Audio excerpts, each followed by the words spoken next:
Moving with time is essential. If you don't move with time, you're gonna get stuck behind. If you move ahead and go ahead, well, you're gonna get caught up in some things you don't really need to be caught up in. That's why they say it's important to stay in the present. That Jesus taught that too, to stay in the present. And they call it the present because it is a present. It's a gift. You don't have to be stuck in the future where you don't know everything else that led up to it. And if you're in the past, all you know is what happened before everything else. The time is like a river, and it's kind of a weird thing about it too. Because if you're on one side of the river, you may see one side of the current moving.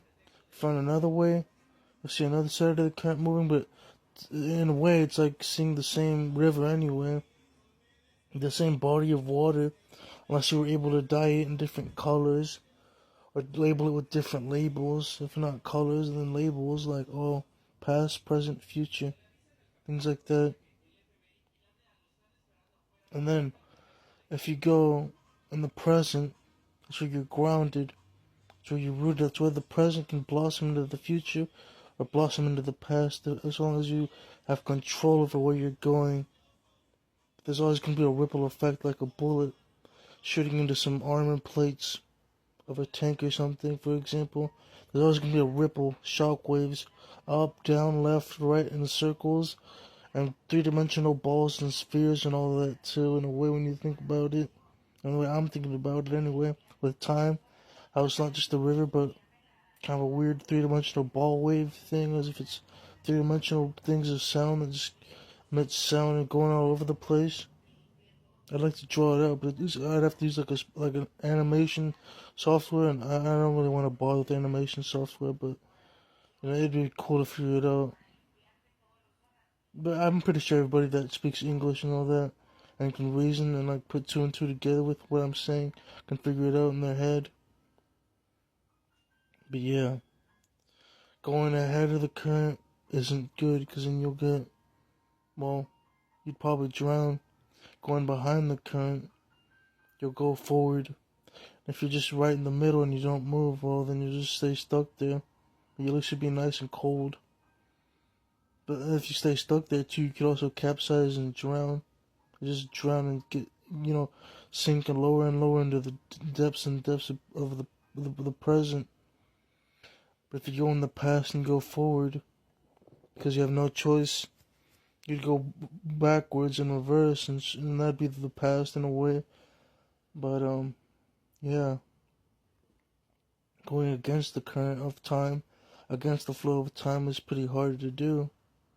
Nobody can really pull that off unless you have a time machine or some kind of like running in reverse in a way, but then you can't see where you're going.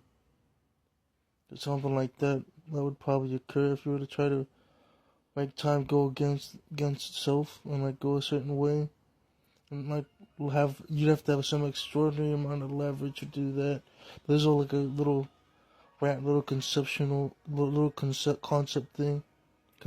rant about time. I want to keep talking about other things, and I'll keep you all updated about me, making these videos online, growing my little brand, little blog, little whatever it is. Just talking, spitting my mind out there for people to munch on my thoughts. I mean, that'd be cool too if thoughts were edible. You could technically chew on that, Ha ha ha, chew on that. It's a figure of speech. You can't literally do it, but And then like imagine if you could hear other people's thoughts. Kind of like a radio broadcast. Like in that episode of South Park, that'd be interesting. That would just be insane too. A whole crazy invention like that. Anyway, have a good day, and I'll talk to you later. Day or night, And yeah, peace out.